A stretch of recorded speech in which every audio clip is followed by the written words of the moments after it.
we gonna go live? Where's this music coming from? My heart. Hello, everybody. Oh. Whoa. Oh, look. You can see, I can see myself looking at my phone. Oh, no. Kyle, put your phone down. You're on the clock. Hello, everybody. Welcome to episode 38 of PinTech Live. And yes, this is part 2 of convincing you why you need a classic pinball machine, I believe. Bad out of hell by Meatloaf put it. Something like that. Yeah, we're going to be going over more Bally system updates. Let me get a real view of Kyle. No. He's been wandering. You don't want to see that. How are you today, Kyle? I'm tired. I've been working on pinball games all week. And not anything like particularly fun either, just like the motion sort of work right before you get to the fun part of like turning it on and tweaking it, you know? Are we missing a camera? Yeah, that's awesome. Because the audio thing did the video thing, because that's what happens.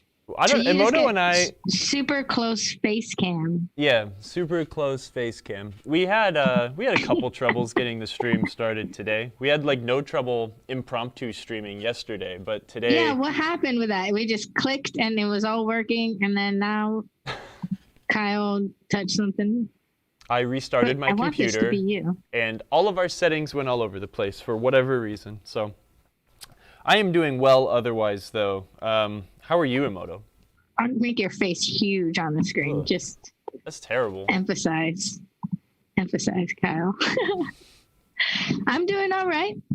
Yep, hanging in there. Let's see. How's everyone in the chat doing? Yeah. Who picks it out? Who picks out the music? Oh, I don't know. It depends on if you like the music or not. Sometimes it's a group effort. Sometimes it's thrown on there. But all times it's royalty free. Yes. Emoto was like, what kind of music do you want today? And I said, bowling alley.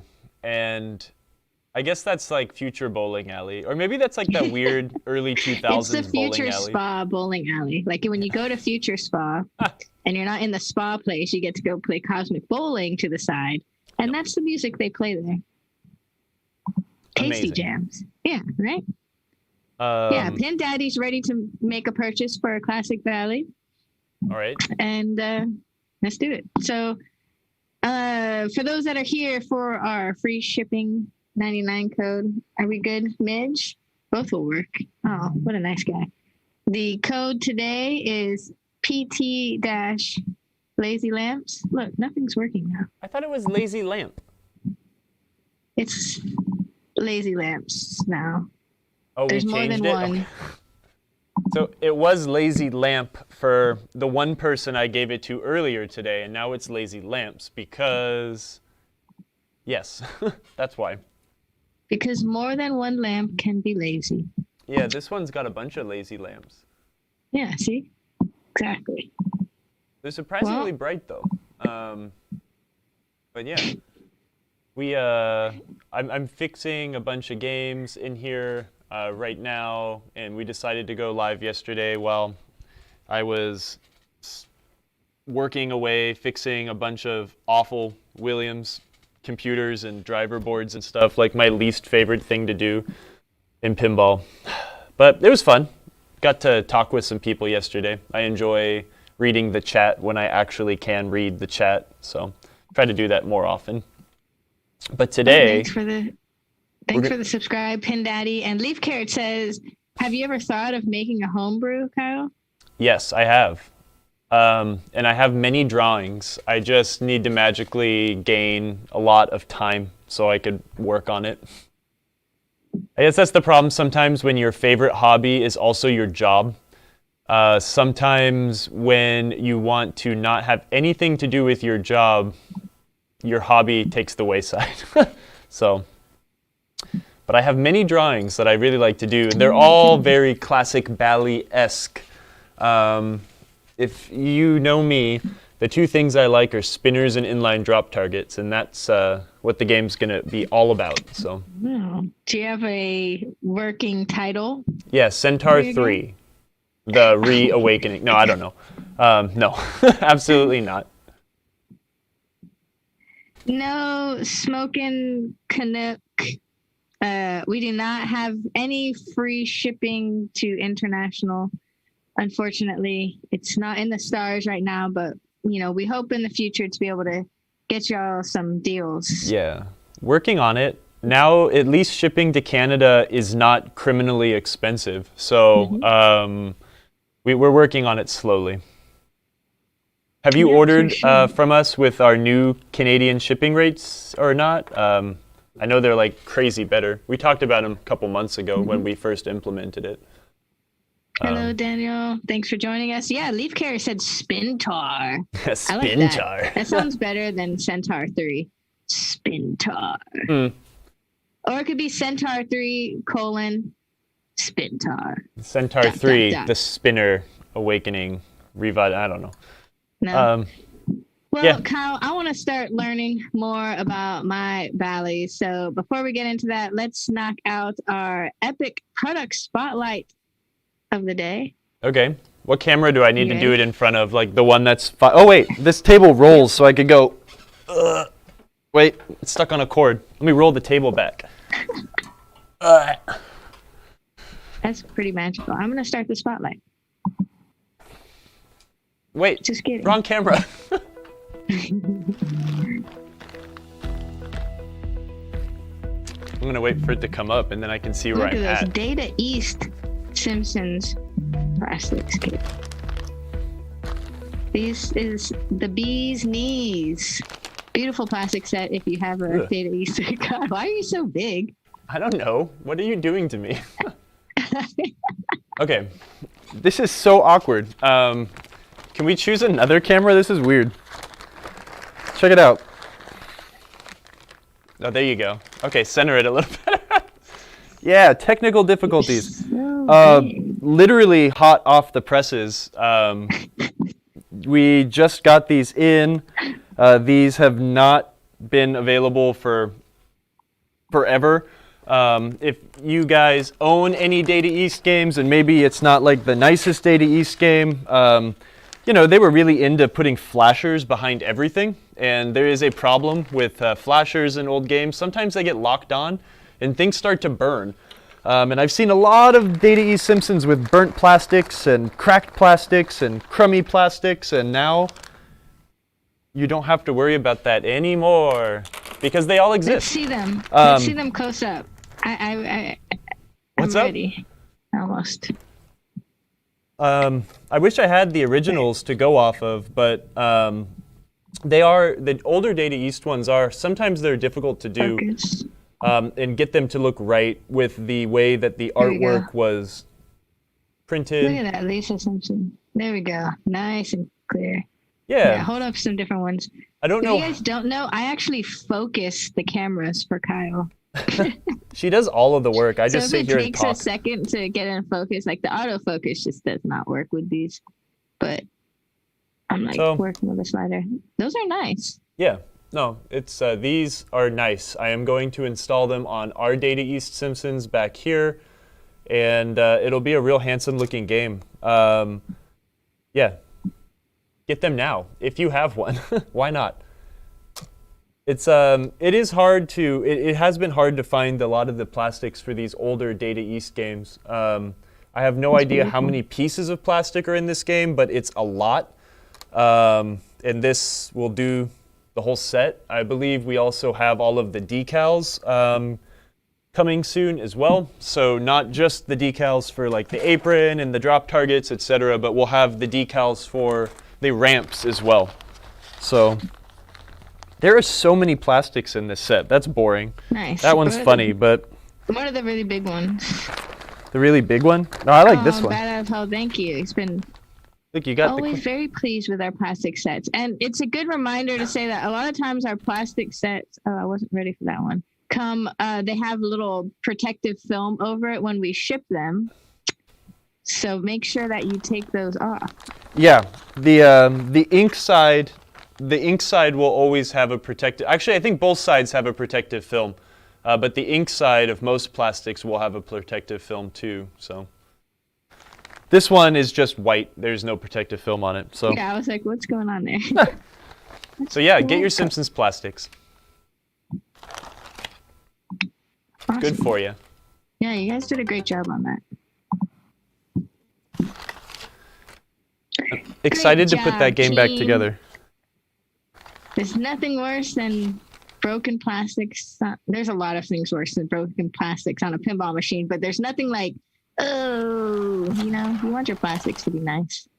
Well, it's all about presentation. Back in the day also, El Barto. Back in the day also, I mean, like that would affect my desire to buy a game, right? Like depending on what was broken and what's available and stuff. So. Oh, sure. It's like, so before you buy a game, you kind of do a research on like what type of parts and everything is available for this game. Well, sure. Like deep dive in. I really like. I had to search for a Lady Luck for a long time to find one that was in suitable condition because there's no way I'm ever going to get a playfield or a back glass for that game. And I had to settle on the best one I could find. And, it ain't perfect. If y'all remember doing that episode, that game's kind of torn up. I don't like having the world's nicest pinball machines. I don't care. But I do want to find one that's not really nasty. So. What's the difference between the Data East Simpsons pinball versus Simpsons Pinball Party by Stern? What was the question? What's the difference? Oh my God, a lot of things. Like the Simpsons Pinball Party is one of the greatest pinball games of its era. The rules are great. I mean, it's got like everything in the kitchen sink in that game. That was when Stern really started to make a turn for making like some pretty amazing pinball games. The Data East Simpsons is a very simple game, which is not necessarily a bad thing, but it's it's like a shoot the ramp over and over and over and over and over and over and over, and your points just continually go up. The Data East Simpsons game is pretty amazing though, because I think that game was released. I'm not a Simpsons fanatic, but I think that game was released like concurrently with the first season of the show. Oh, really? So, they had no idea what kind of a cultural phenomena the Simpsons would end up being after that game was released. Wow, that's pretty cool. So. Yeah, I don't think I've ever played the Data East one, or I don't think I've ever seen it in person. They made a lot of them. I definitely have played the party. Yeah, party, I've seen a bunch of them. Like I mean, I've worked on a bunch of them, and they are in all sorts of varying states of decay. Some of them it's really weird with a lot of Data East games. It's like when I used to work on games all the time, you either find like really freaking nice ones, like whoa, or oh god, this poor game. I know a lot of like pinball rule tournament people don't really care for a lot of the Data East games because they're simple and simplistic in rule, but they were played a lot by the public. I wasn't old enough to play them when they were brand new, most of them, but the they were very popular games with the quarter pushing public, so they definitely were worked on a lot. I do notice though, in the chat, let me know if you agree with this, but a lot of Data East games tend to also be like worked on really poorly. A lot, like the quality of a lot of repairs on those games seem to be like bad. I can't tell you how many Data East games I've worked on where it's like, oh, this hole's stripped out, let's just put a drywall screw there, like. Why do they have to have a southern accent, Kyle? Called them out, boom.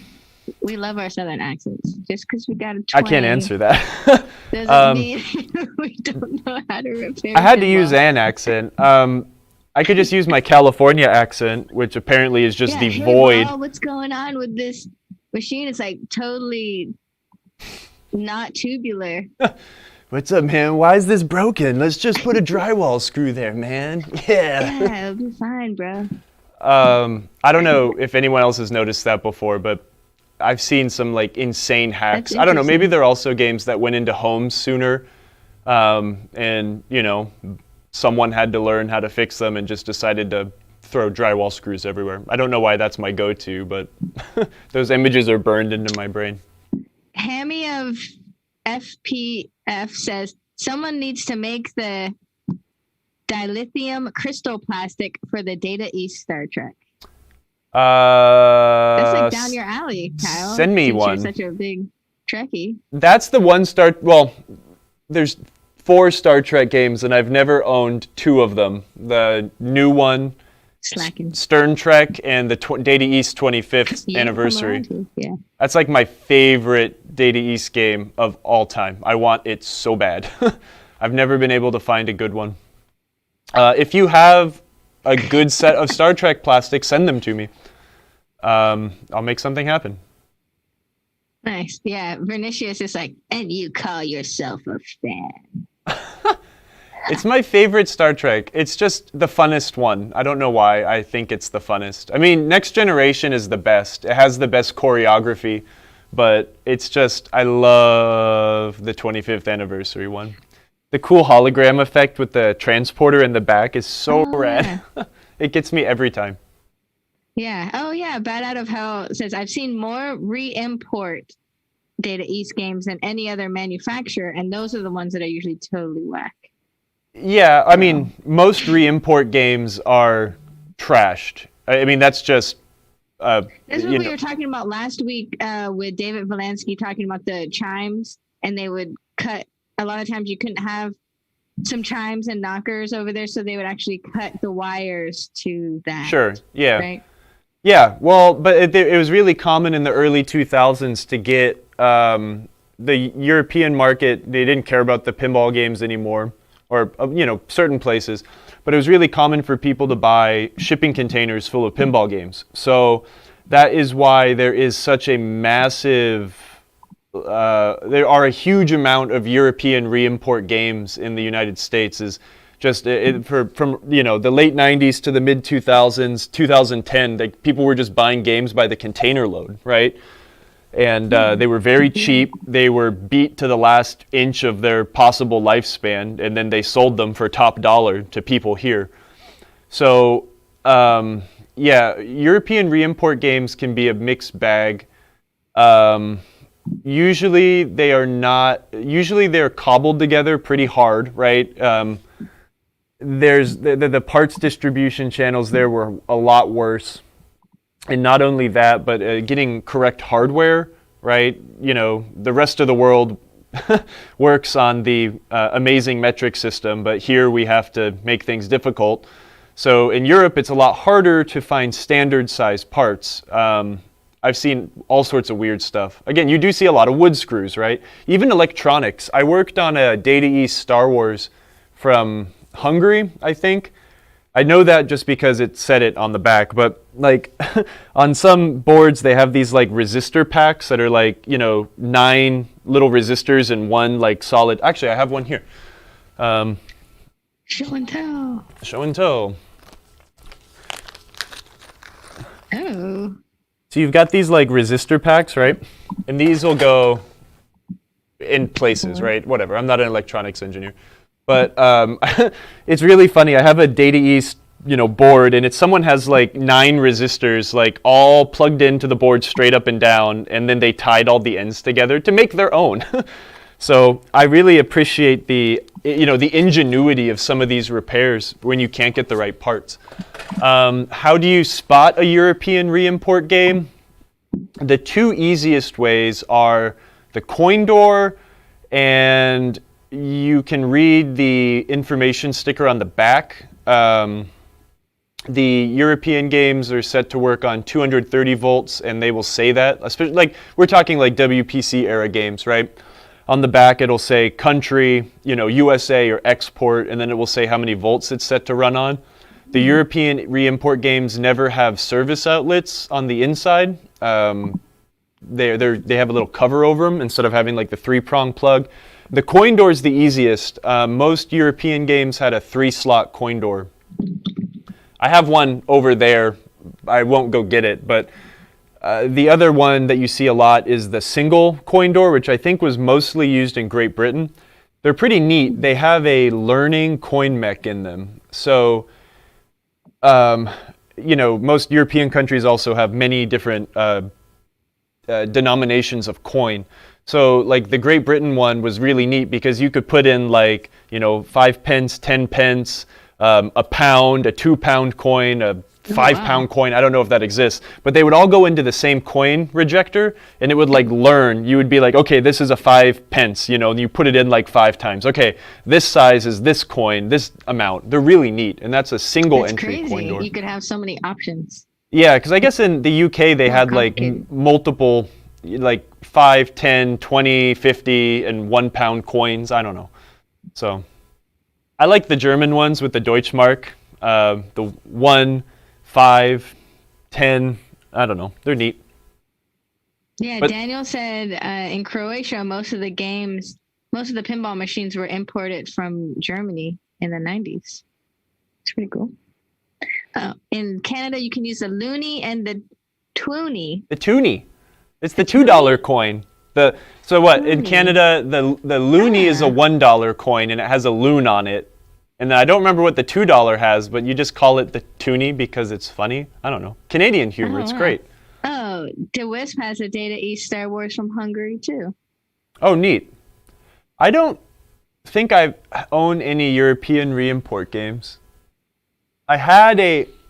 So, look around. I don't remember. I think I had an old Stern that was a Reimport. It was either a 9-ball or it might have been the... No, I had a Quicksilver that I parted out, and I don't remember if that was US, but whatever. They're neat. I think they're kind of cool. A lot of people scoff at them, but whatever. I'd take a cheaper rough game, and it just takes a little longer to make it nice, For sure. Well, is everyone ready to put their thinking caps on with old Kyle? And let's look at the Bally system. We're going to go over some more switch tests, right? Some solenoids or... Yeah, well, we're just going to learn... I think we're going to just dive into how the best way to test and get to the bottom of something is, right? This is not a dig, but a lot of people, what they'll do is if they can't figure something out, they tend to want to replace or do something with the things they don't understand the most. And most people don't understand how the boards work, right? And a lot of people, I've seen this on Facebook a bunch, people will be like, oh, I've got this game and the light was out, so I put a new light bulb in it and it was still out. And then I put a new lamp driver board in it and it still doesn't work. It's like, is this thing bad? It's like, well, there's a bunch more components in between there. Don't jump to the biggest thing right away. When you're troubleshooting these things, there is a path and a pattern that you're going to want to go. Sometimes it's the easiest thing you want to start with. Sometimes it's, I don't know, let's just go look at it, right? Let's pretend like we have something that doesn't work. I'm going to move this camera over, and I'll try to figure out what I want to say. I'm severely uncaffeinated today, so we'll see if my brain can work its way through this. Let's start inside the game. Yeah, let's start inside the game. Okay. Well, first off, does anyone have anything in the chat? Yeah, Vernicius asked, what's the jumper plug called to be able to plug into a WPC cabinet for soldering and such? Pin Stadium. Well, it's a service outlet. The early WPC games had Oops. The early put the other camera on, the small one in for me. Mm-hmm. Let's pretend this is your Twilight Zone or what have you, right? In these old Bally games, we've got the service outlet down here. In your WPC game, whoa, my voice cracked. It's like I'm 15 all over again. You have your big power box right here. and you would have a outlet that you could plug your soldering iron into, or your extension cord or whatnot. On the later games, they would have a box that had a IEC plug. Here, let me pull one out of my toolbox. You get to see the other side of the studio. I always carry one in my toolbox just in case, because a lot of the times the game don't have them, will not have them. But this is the plug, this is the receptacle end. So you plug this into the box, and then you've got your standard 3-prong for your soldering iron or whatever. And Midge just put a link of that in the chat. So thank you, Midge. Yeah, put one in your toolbox if you're going to go do service on games, because a lot of those games have them missing. I think that was the response that Williams decided to go with when they moved to like WPC 95 or whatever for those European games, because I even believe European reimports have that same plug. It will allow you to plug any sort of, device in. So I think let's demonstrate the lamp problem.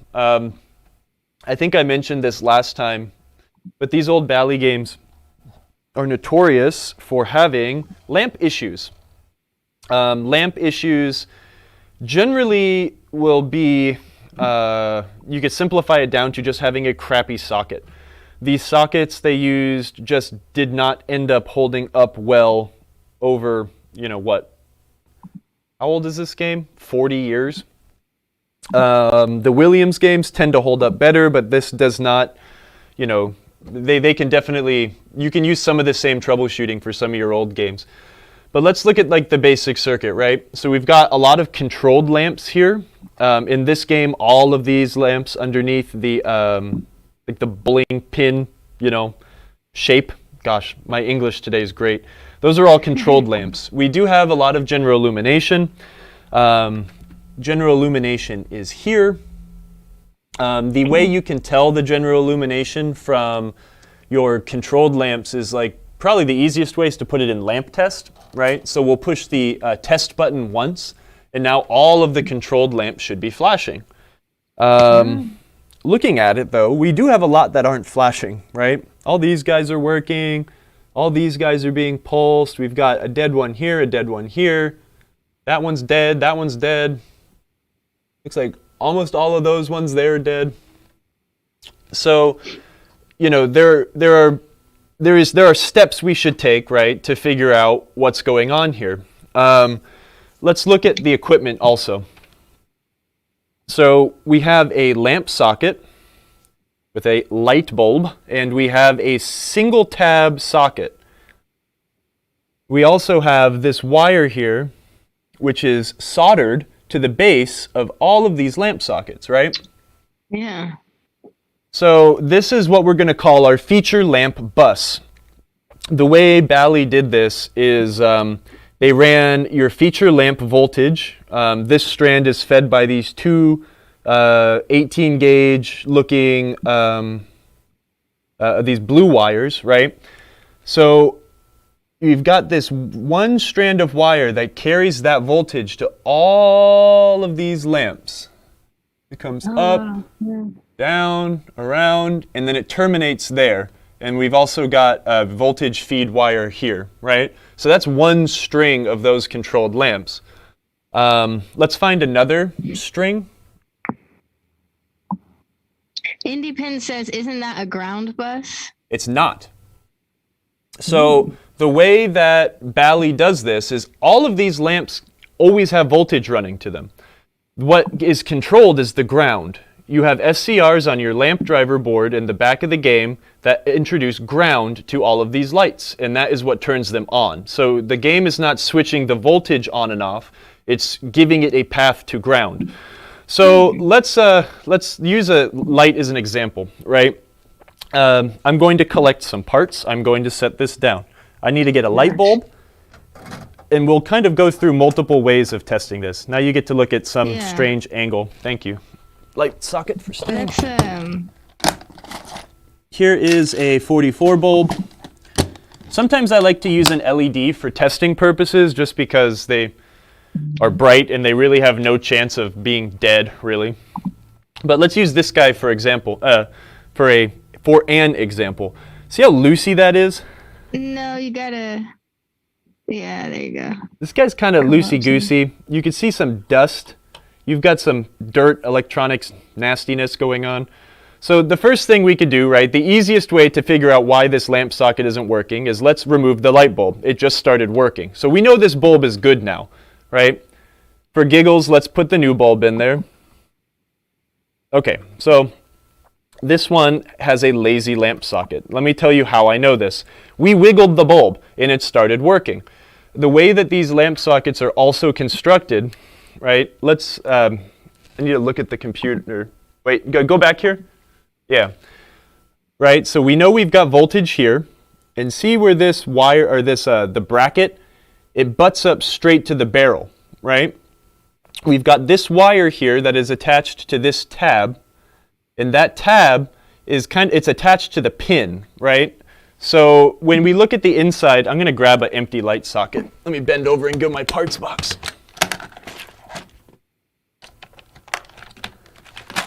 Here is a correct Bally style lamp socket. So when we look inside this socket, right? Let's switch this guy back on. Do you see that pin at the base? Mm-hmm. That guy's spring loaded. So when we get a good light bulb, and this is what our socket cleaning stick would do last week. When we install the light bulb, we can push it down. This is hard to do with one hand. Okay, I'm going to take this back to the bench. You can use that Sony cam too. Yeah, let me step over to there really quick. Talking about. Yeah, check this out. We have so many cameras. I wish we had a Steve here to operate cameras. When we insert the light bulb, this the little pin inside here is spring loaded. You see how that pin at the end moves in and out? Oh, yeah. Right, so we've got a few places here for these things to get nasty and fail. So if we were to hit with a voltmeter in continuity test, this is attached to this. This has voltage. The voltage is always touching the barrel of this light bulb. When it is connected to ground through the wire that is soldered to this tab, this is our second contact point, which is also this contact point. Are you following me? Yes. What ends up happening... The only issue is it's not in focus too well because I actually can't focus the Sony. Check it out. I can. Thank you. Yeah, turn your screen towards you and then tap on it, on where your hand is. Wait. Oh gosh. Hey, everybody's learning about live streaming today. That's exposure, focus. Is that manual? And then you can just tap on the LCD screen. Oh. Oh, wow. Where your finger is. Is that working? No? Maybe? Should I turn autofocus back on?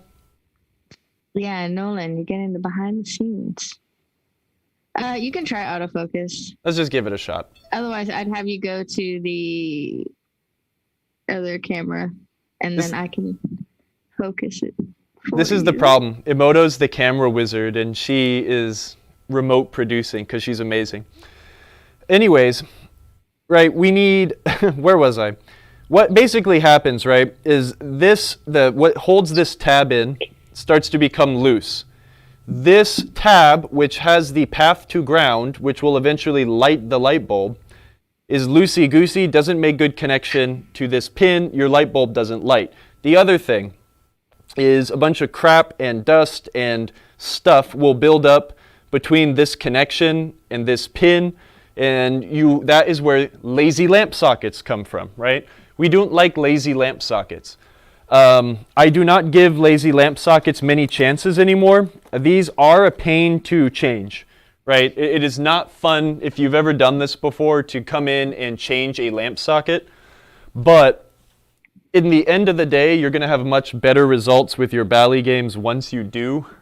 I'm going to see... It's hard to do this with only one hand, but we're going to keep struggling. I like this camera best just because it's so... I can get so much tighter.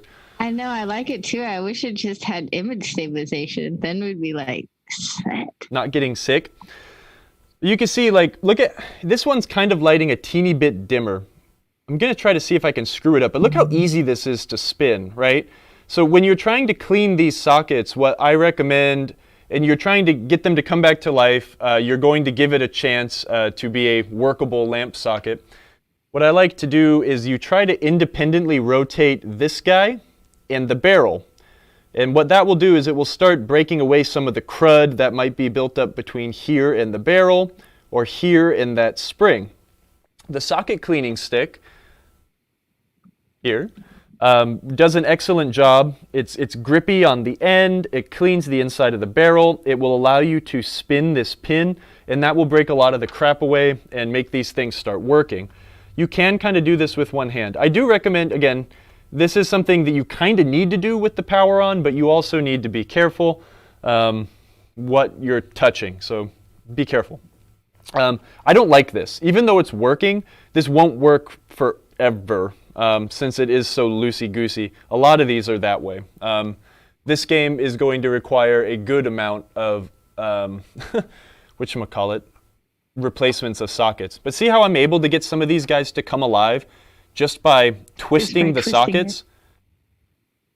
Nice. It's kind of dying and coming back, and that just goes to show that this is a very dirty lamp socket.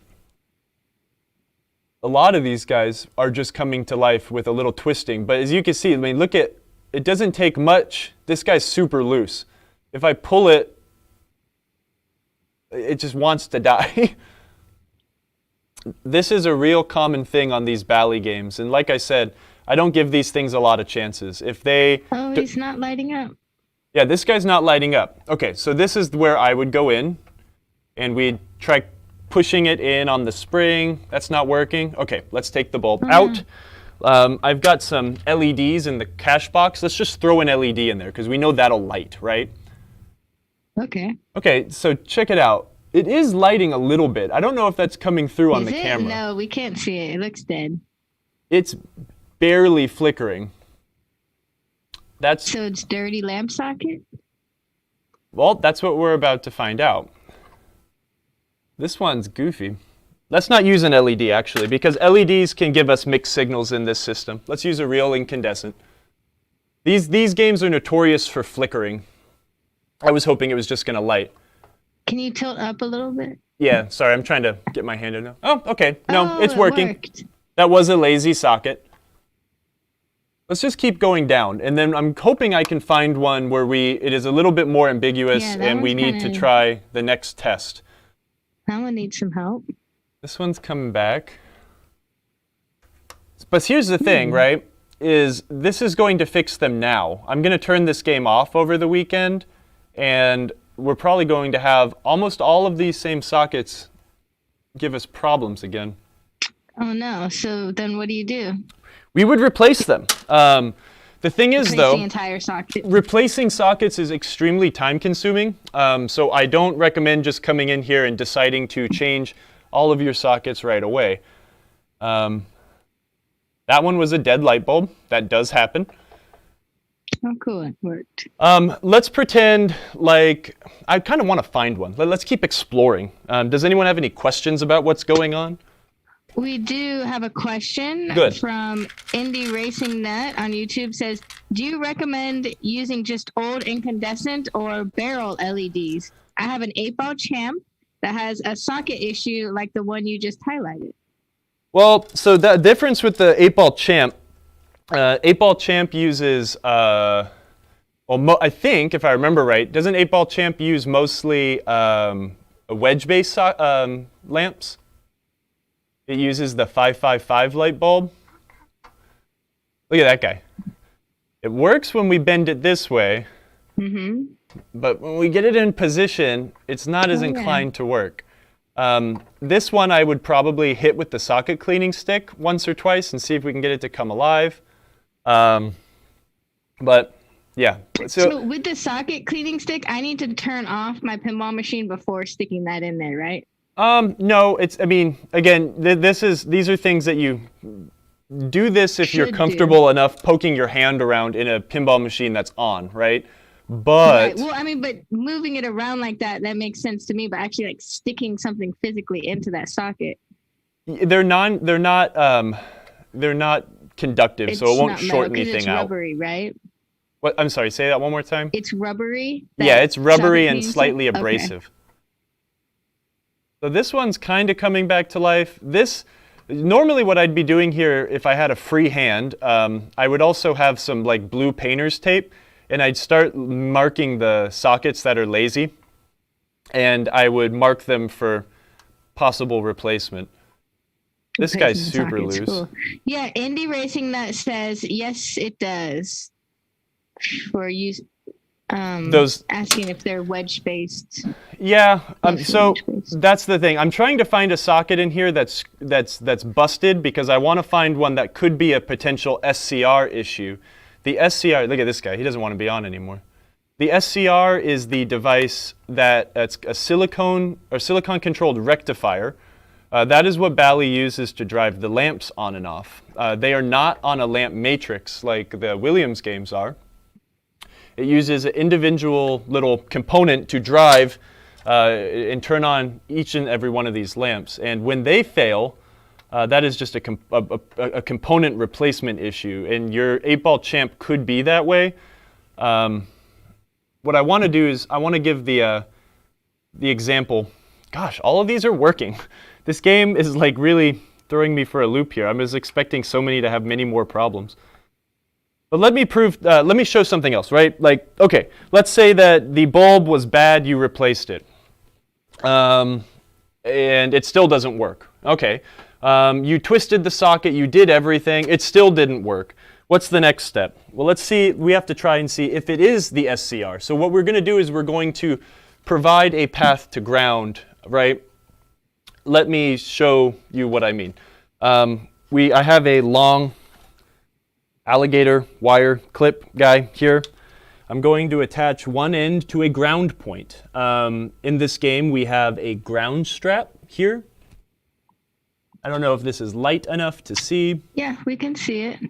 You've got this ground strap that goes to everything. It comes up here. This is grounded. It grounds the coin door frame. It grounds to the side rails here. Let's attach it there. It has enough of a bite. So what we can do, one way, if you're really stumped and you don't know what's going on, you can always just give it a path to ground and see if the dang thing lights. Right now, when we're in lamp test mode, the computer is driving all of the lamps, right? The code is saying go, go, go. If we introduce its own ground, if everything is right, it should go, right? So this guy's out. Let's give it ground. It suddenly sprung to life. This is a lazy socket. You could also see it was dim and then it went bright, right? So that's the SCR pulsing. We're applying ground so it's always lit, but when the SCR goes, it also gets brighter. Now it's suddenly wanting to work a little bit. These are just ways you can start to test the lights, right? Does any of this make sense, or am I just blabbling? Oh, this thing's caught. Ah, I'm tied around my pinball ball. Lansky asked, are you going to do socket replacement or demonstrate where to move wires and add solder that can bring a bad socket back? I don't like patching the sockets, but we could, right? So I think I will try to replace one socket on camera. We'll get there, but let's see how many of these we can get working and before we do that. Now, what I believe D. Valansky is talking about, though, right, is this tab is supplying juice to the base of the pin. So what you can do if you do not want to replace a socket, or you have used all your sockets and you're in a service call and you need to get the dang thing done before you leave and go home. A lot of people will shine this up, solder this wire to this pin here, and that will also complete the circuit and do the same thing. Let's see. Let me find a lazy lamp socket that's really bad. Was this one working? Let's see. Yeah, Bad Out of Hell had an interesting comment. He said, my uncle, the guy responsible for my pin addiction, taught me this trick where on EMs where you shave off a bit of the lamp socket coating with a file towards the base and then solder the mount and the outer side of the lamp socket to get a good ground and a bright bulb. Yep, that's it. So you could fold this guy down, and if you do fold this guy down and touch this guy, right, the base of the lamp socket, and it starts to work, but then when you release that connection and it stops working, that is when you know you have a really lazy lamp socket. Oh. I'm trying to find one that's really being super lame. Here, this one's kind of lame. You know what? I don't want to break that socket though, because I don't know if I have any of those. Gosh, this game isn't supposed to work so well, guys. I thought this was going to be way worse. The thing is if we started playing it, it would probably really get way worse. Okay, here's a lazy one. It was working. Come on. Stop working. Hey, this guy stopped working. So what? Let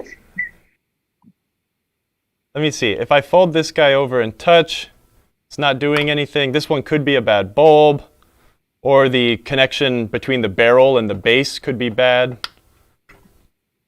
Let's toss this bulb, throw a new one in. Okay. Oh, dang it. It started working. It's a bulb. That was a dead bulb.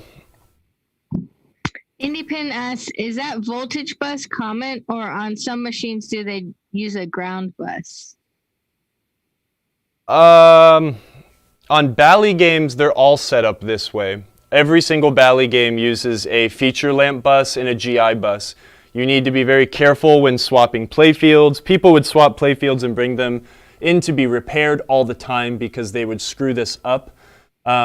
This is a general illumination bus, right? These are all GI lights. They're always on. This orange wire is a daisy chain. So you've got like one end of the bus here and the other end of the bus here. So this green and this orange wire are the two sides that make this thing work.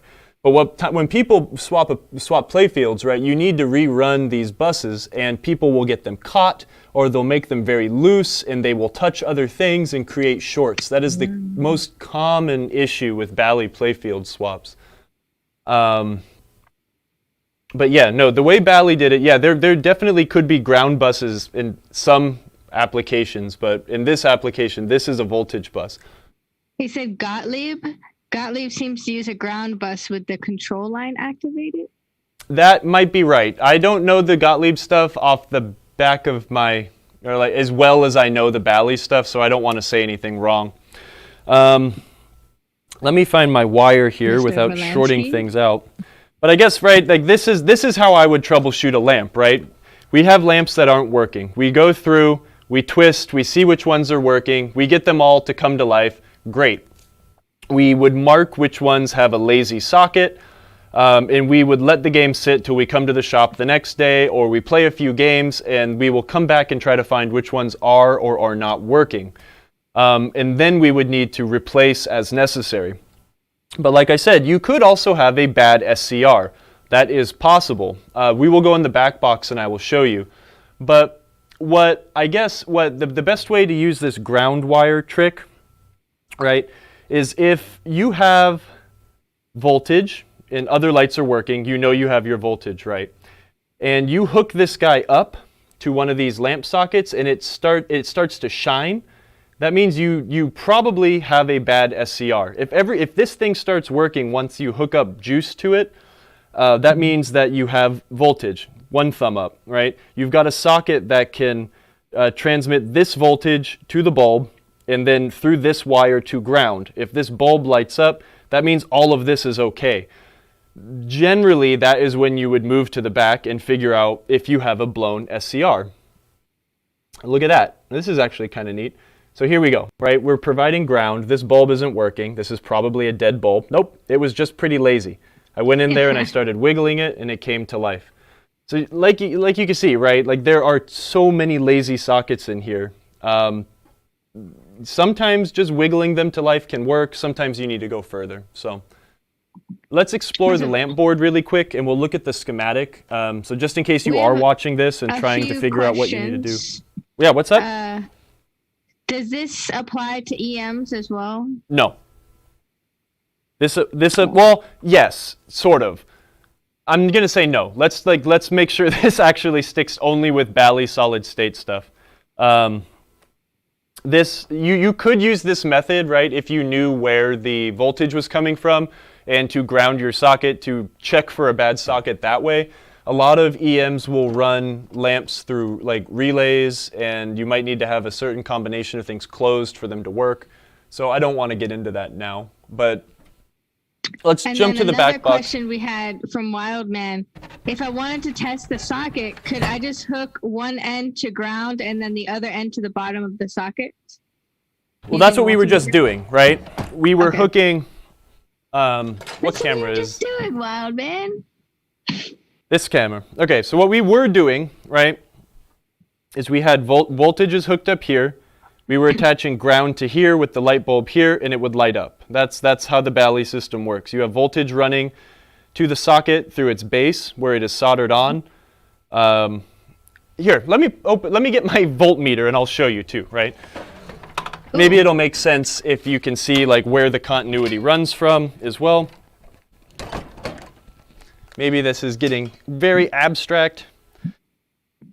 Throw the handheld guy on for me, would you? All right. Ooh, he's at the desk. Okay, so we're throwing the meter. What was that? I don't know what that was. Maybe the playfield wasn't sitting all the way. I think that's the ghost of the studio. Yeah, it's the pinball ghost. So I have my meter in diode mode just because I like the sound. So in the way that it's wired up, right, we've got voltage running here. And this bit touches the barrel. So when I touch the leads to the barrel, we have continuity, right? So we have 6 volts running from here to this section here. If we hook one end of the meter to the terminal, and we hook the other end into the center, the eyelet or whatever, we also have continuity. So what we're doing here is we are gosh, I don't know how to step backwards a second. The biggest issue, again, is when you have dirt and muck or it is too loose. This barrel will start to loosen and it will not make a connection with this base anymore. That's a lazy socket, right? This needs to be touching this for that voltage that is soldered here to get to this part of the barrel. If that does not touch or make good connection, that's a lazy socket. If you've got dirt and crud affecting the spring and the pin in the inside, and you cannot attach good ground to it, and this is screwed up, that's a lazy socket, right? You want to get rid of these things when they do or are like that. Like I said, I only give them a couple chances. We got a lot of these lights working. We will leave it for a while. We will play the game maybe if it was playable. And if they continue to go out, they get 1-2 chances and then they get replaced. They only get 2 chances? Yeah, well, it's not, again, you could sit here and finagle and, if I bend this thing over and if I tack it with solder, it's like, just replace the damn thing. Yeah, it might take you 5-10 minutes a socket. It's not easy, right? When we do replace sockets in these games, if you are advanced enough to do this, not that it's difficult in any way, sometimes these games, what you can do is remove the playfield. If you have enough lamp sockets, I will remove the playfield. We'll use the big camera. Oh, wow. You can easily kind of discern which wires you need to remove to bring the playfield free. And then you could lay it down on I usually have a cart or something that has some blankets, lay it face down with this facing up. What you run into when you do go in to replace sockets, there is a lot of solder, right? You're doing a lot of soldering at a vertical vertical work surface, and gravity always works the way it doesn't. You don't want it to sometimes, and solder drips everywhere. And if you're not careful, you can have problems. So sometimes if I'm just doing 1 or 2 sockets, I will just lay a towel down and do it here. It's difficult, but it's not impossible. If you have 5, 6, 7 sockets you really need to replace, or you deem them necessary to replace, it's not hard to take the playfield out on these old games. I would recommend doing it that way. You just have a much more controlled environment. I've had people... Thanks for the raid, pinballers. Whoa, hey, thanks. Sent them to school. Welcome I've had people send me a lot of games that they have done soldering under the playfield, and all my feature lamps don't work. Every time I change the fuse blows up. What the heck? You know, you have to get in here and use your eyes and figure out where that solder blob may have dripped, and you know, you're bridging this to this. And so you got to be careful. Yeah. It can be a pain in the butt, that's for sure. So, yeah. Let's look at the lamp driver board and look at the schematic really quick, so this video is very thorough. We're being raided. We'll open up the back box, and I will probably bring the handheld camera back in. It's a little dark in here. I could try to set a light up, but we're not going to spend too much time in here. It's alrighty. It's okay. We can live. There's no like latch to hold that back box open. No, I've been using we used a light stand last time. That's what I've been doing. Yeah. So here, actually, you know what? Oh, good. Okay, I do have another lamp board sitting on Viking right now. So sometimes it isn't as cut and dry, just as, well, you know, maybe it's the SCR. If I can't get the thing to light up, and I light it up using a ground a wire attached to the ground strap, you know, it lights. Okay, let's change the SCR. You do have to remember the other thing in between, which are these connectors. These small 0.100 size connectors are notorious on these old games for snapping. Molex has a number that they say that they're only good for like 10 or 15 insertions before they aren't guaranteed to perform the way they're supposed to anymore. In reality, they can be used much longer, but that doesn't mean that, you know, you can still have problems there. It's real common for these things, especially in these games. You can see here, you see that green fuzzy on the top of that SCR there? Mm-hmm. You have battery acid damage. We've got, you know, leaky batteries, right? And sometimes that leaky battery nastiness can seep into these connectors and they will weaken the pins. This one is not in its housing. And these things can break. It just gets all bad. So one thing you do need to check, if you do take the board out to possibly replace an SCR, you're going to want to make sure you check these connectors thoroughly. And you want to check the pins. I'm going to grab a lamp driver board that is not... This is a really noob question that no one in the chat's asking, but I'm just asking. When you say SCR, are you talking about the board in general, or it's a specific part on the board? You've got two different kinds of SCRs on these boards. I think this is called an MCR 106, and this is like a 2N 5060. I think. I'm probably wrong. But this is the SCR. SCR stands for Silicon Controlled Rectifier, and that's what that little device is that turns the lamps on and off. So each one of those is for a different like strip of lights? No, like each one of these is for its own light. Oh, wow. So the Bally system can control up to 60 lamps. Then you have some games that would even need, like Xenon, for example. They have an extra board that will allow it to control more than 60 lamps. I believe, these are the 60 input or outputs here, and then you've got power and data in here. You've got these chips here that decode the signal coming from the computer to tell it which one needs to light, to then light the respective lamp. So is there a difference between the flat ones and then the little round knobby ones? There are, and I think that one are flashers and one are illumination or anything like that? So these games never had flashers, but I think what they would use, some of these ones, I think these fatter ones are just beefier, and they would use those beefier drives to keep lights on longer. Right, the lights that need to be on for a long time, these would be able to do it better. I don't know, I think. But well, either way, one thing like that you... each one of those relates to a lamp on Yes. the playfield. So each one of these relates to a lamp. Let's go over to the schematic really quick. Let's finish looking at the board for just a moment. Everyone knows cracked solder is a big problem with pinball games and stuff, and these boards are very, very, very, very, very susceptible to cracked solder. Single-sided boards, especially the ones with these 0.100 pitch connectors, tend to be problematic. So this board is out of my Viking, and I think I have 1 or 2 SCRs that are out. And that's why I took it out, and I need to remember what's going on with it. But I've been here before. I've come in and resoldered like the end pins on these things. The end ones are always the ones that crack.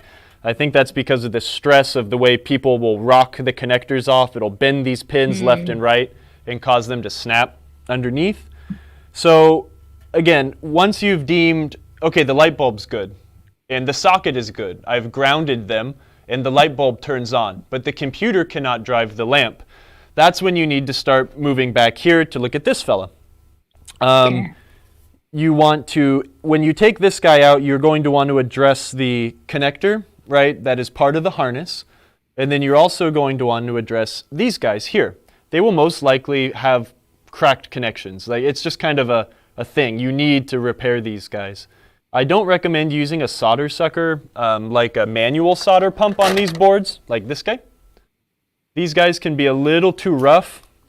And like I said, these are very, I mean, look at that, right? Look at the very fine trace on these boards. Look at it, yeah. It's kind of beautiful, the way they're laid. We don't want to pull the traces up. Exactly. These guys are very tough, and on single-sided boards, again, we went over this yesterday for anyone that joined me on the stream. Yesterday, sorry. Single-sided boards have all of their connections on one side. So this would be the solder side of the board. This is the component side of the board, right? All the components go through the top and are soldered on the back. But on this board, all of the traces, right, the thing that makes the actual circuit, they're all on the back. And just for whatever reason, since they're only being held on from one side, these tend to be a lot weaker and a lot easier to pull up with a manual pump. If you're going to do this, the desoldering braid can work. I always have my desoldering iron, right? But I don't expect everyone to spend $300 on a tool. That being said, if you want to learn to work on these right, the investment can be worth it.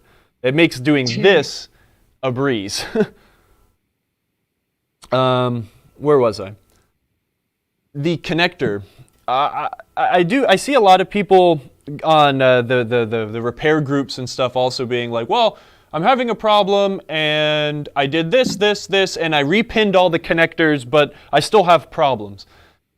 I don't really recommend jumping in and just like shotgun replacing every single connector in your Bally game. You're mostly wasting your time, and you're also potentially creating more problems. I do understand, I do have a high level of troubleshooting when it comes to these guys, but I think the goal is when you're trying to do this is really pinpoint it instead of like using a bazooka, right? You want to do a very fine strike and figure out where your issue is instead of blowing the whole thing up, because you might cause collateral damage.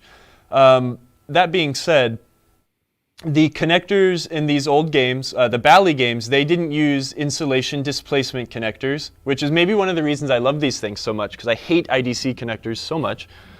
You can actually reuse these housings. They are crimping stuff.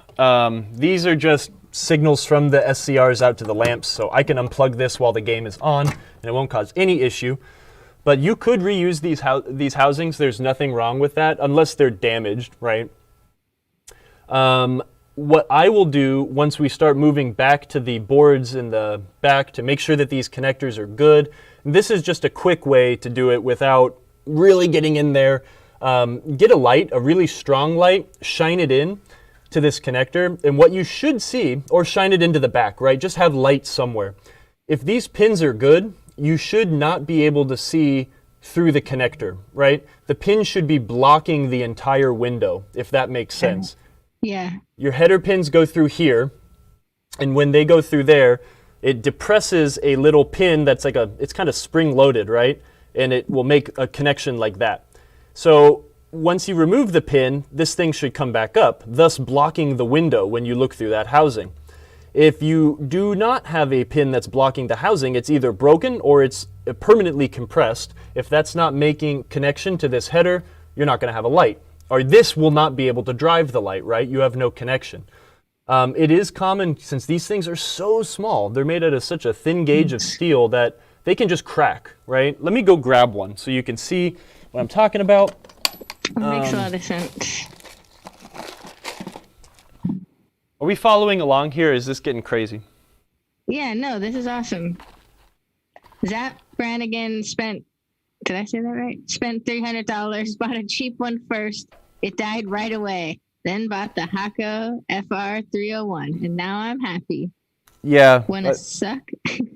It's the greatest of all of the solder suckers. Well, the Hako 808 was good. That's what I had before. You see this guy? Adding a lot of great tips, soldering tips. I got it focused. Let me get it focused. Let me put a background behind it. This. Yeah. This is a 0.100 pin in front of a DigiKey bag. It's teeny, right? I mean, I have kind of big hands, but I mean this thing is just it's teeny. It's so tiny. And what you'll commonly see is they will snap here on the nose. This will be non-existent anymore, and that's why you will not have any connectivity between the harness and the board. And that's when you'll see the open window, if you would. Now, you can go in and replace one, and that's probably a good idea. You don't need to replace all of them. If you want to be extra thorough, and you do have a connector you deem problematic, I mean, there's nothing wrong with doing it, but I wouldn't just start by, I got a new Bally game, it's time to replace, 150 pins. Start small and do that precision strike. Find the area and then work on it. Let's look at the schematic really quick to see if I can show another tip in case people watch this in the future and are like, wait, I can't look at this thing, it makes no sense. I'm going to find the right page. Please give me questions while I continue looking. All right. I'm still trying to get green. Oh, well, that was easy because it's right here. Oh, look at that. So there's two pages you're going to want to use. Oh, yeah, okay, and I was right. It was an MCR 106 and a 2N 5060. If you have Bally games, you need to get those guys. This is our schematic for the lamp driver. They have it divided into 3 plugs to drive lamps. We've got one to the playfield, one to the back box. I'm going to move to the close-up. Here we go. Hey, what are you doing over here? What? Whoa. That's weird. What's going on?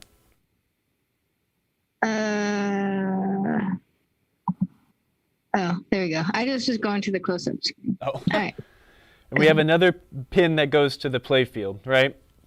So let's use this lamp driver board I have here because it's convenient.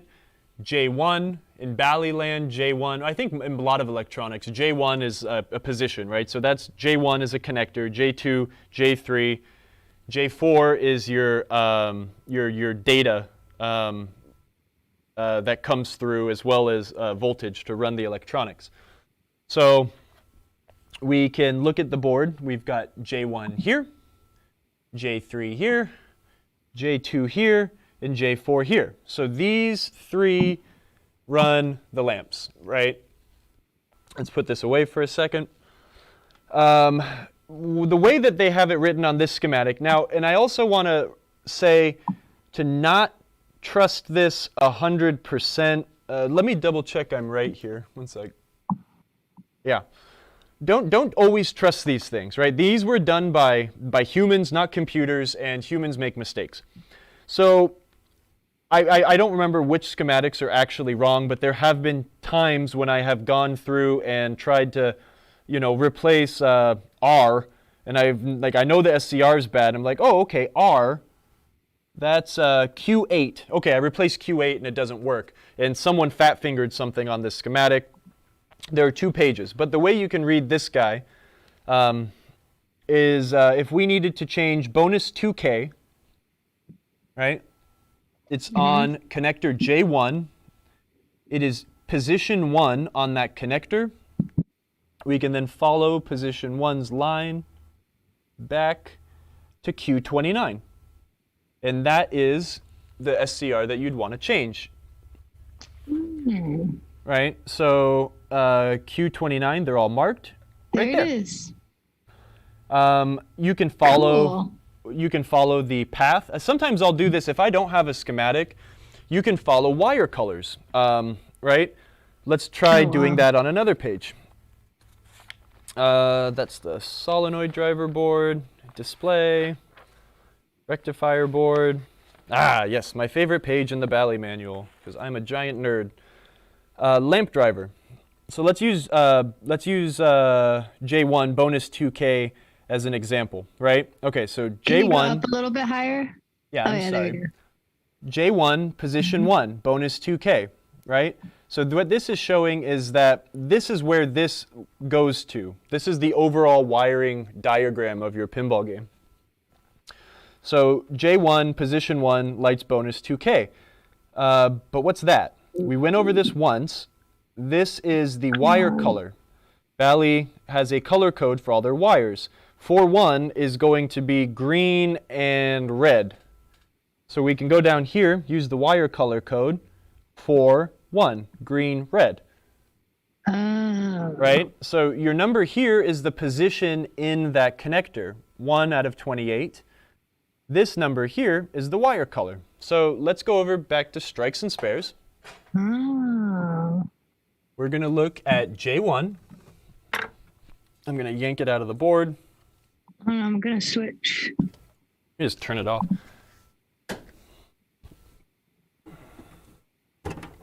I got kind of dark, huh? What's up?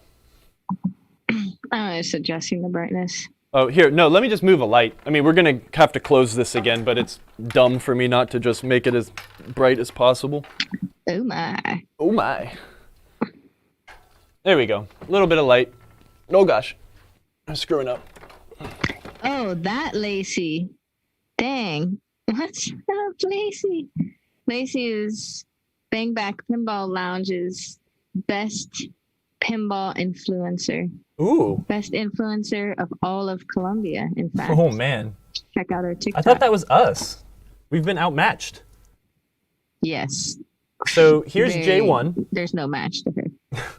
We've got connector Awesome. J1. It is numbered. All So right. pin 1 is at the bottom. Pin 28 is at the top. Oh, God. Hold on. You're moving fast. Okay. Take this connector, and we do have a green and a red wire. So that, I definitely would say, you know, double check. It doesn't take much time to double check both spots in the wiring diagram to make sure someone didn't fat finger something. Right. And now this was bonus 2K, right? So what if you don't have a schematic and you need to do this? It is not impossible. We can raise the playfield with one hand. We can look for... Pin Daddy made a comment that I was thinking of too, because you have mentioned it in the past. His comment was, hopefully they didn't run out of green, red in the factory the week the game was made.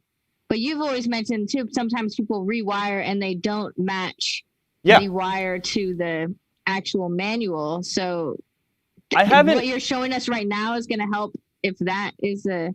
Yes. No, this is the way you trump all of those issues. It takes a lot longer to do, but this is a way you could do it. I've never noticed a Bally game that had incorrect wire color unless it was a mistake in the manual. But here's our 2K bonus. It's red and green with red, right? It's really loosey-goosey too. That's a lazy socket. Yeah. So if you don't have a manual and you're like, I for sure know this needs a new SCR. We've done the test. It lights when I put the thingy, the ground wire here, but the computer can't make it go. I've reflowed the connector. I've made sure that the connector is good. And you didn't have a schematic, right? You could be like, okay, green, red, right? And then we do basically what we just did. We would go into this lamp driver board, find the green, red guy, and then, here, let's just do it on the board here. Yeah, Okay, green, red. We know that it's in position 1. You flip the board over, grab your bent screwdriver wherever you left it. I don't know where I left it. Oh, there it is. No.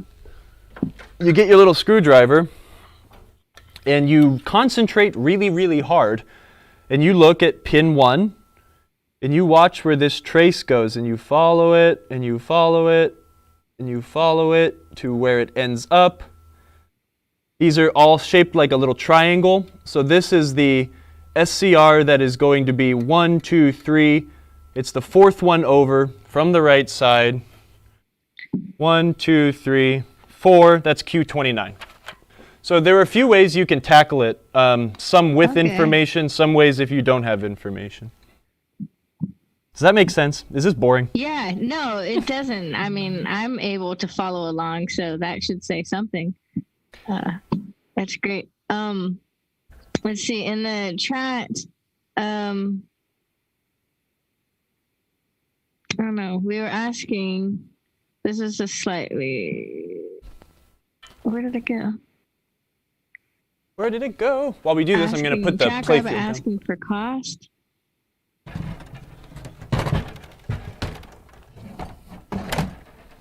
Pinball Madness asked, what pins would you order if you wanted to repin a Bally IDC connector? Bally never used IDC connectors. So if you wanted to put new pins in your crimp and stuff housings, they use 2 sizes. The ones we're looking at now for this board, these are the 0.100 pins. I believe the part number we use on our website for these is CT100 or CT100S. Steve can find those. And then you've got your 156 connectors. These ones are used for driving solenoids and on like your voltage regulator-y kind of stuff. Usually you do not need to replace the housings, but if you do, these are available in many sizes. I like to order these in the largest size possible and cut them to size. Oh yeah, I remember. That's a really good tip. Rinku says, why not put IC socket connectors in place of direct solder IC chips? Well, why not from the factory? Because it's expensive and takes longer. I will always socket okay, I get it. Yeah, so Jackrabbit said the same thing, cost. Yeah, it costs money, and it makes the boards more complex to manufacture. Now, that being said, some things on certain boards, let me find a Bally computer since we're talking about Bally stuff. Give me 1 second. Some things are socketed. Some things that are the more valuable components or things that might come in and out more often. This is a Bally, later Bally computer, -35. So this is like a frontier-y, Xenon, Viking-y era forward, I believe. But you do have some socketed chips here, right? We've got sockets for the EPROMs. We've got a socket for the processor. We've got socketed PIAs. This is not a stock socket. The RAM is socketed. The other RAM is socketed. Can you tilt up a little bit? Oh, yeah, I'm sorry. I'm not looking at the computer. So there are some factory socketed chips on some of these boards, but not everything needs to be socketed. But if you go in and you need to replace a chip, you lose a lot of points if you don't socket the chip. You just should. It's much easier to do that way. Anywho. Nice. Now I've just got piles of boards everywhere. I got to move this stuff. So, like for giggles, right? We were in the back of Strikes and Spares, and I noticed that we did have a connector that's just yanked out. Someone yanked this pin for some reason. Let's use the knowledge we've gained and use our manual to figure it out. This is a gray and white wire. Let's go check our color codes. I'm sorry, the camera just slipped. I think that's J2. So we're going to use our color codes here. You're just going to get mad at me because I just flipped the camera the wrong way, didn't I, Emoto? You went really fast, so okay. It was okay. So I'm not fired? No, not yet. You only slightly broke the fourth wall, but it's okay. Okay. So gray and black, so that's going to, or gray and white, it's going to be 9, 5. It's on J2, so let's go to our handy dandy wiring map. We're going to go to connector J2, and I am so short-memoried I don't even remember what color it was now. 9, 5. 9 to 5. Working 9 to 5. Oh, look. Someone put a star next to it. Oh, why is there a star there? Probably because it's got a dead SCR, or there's a bunch of cracked solder and no one could figure out why it wasn't working. That's what I'm going to guess. Oh, no. So it goes in position 11. I'm going to go stuff that back in there right now. And we'll figure it out. That's part of troubleshooting, but hopefully that's maybe something I'll be doing next week when we do our Q&A episode. 1, 2, 3, 4, 5, 6, 7, 8, 9, 10, 11. It's very empty right there. Let's stick it in. All right. Nice. Oh, it doesn't want to stay. Whatever. It doesn't matter. It's all going to be fixed at one point anyways.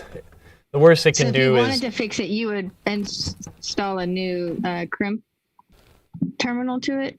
No, I mean, I wouldn't do it unless it really needs it. I don't want to spend time doing something that isn't going to increase the performance of anything, right? But I do want to get this board working. So. Yeah. Okay. So yeah, that's the lamp board. They're very easy to work on, and it's a little convoluted.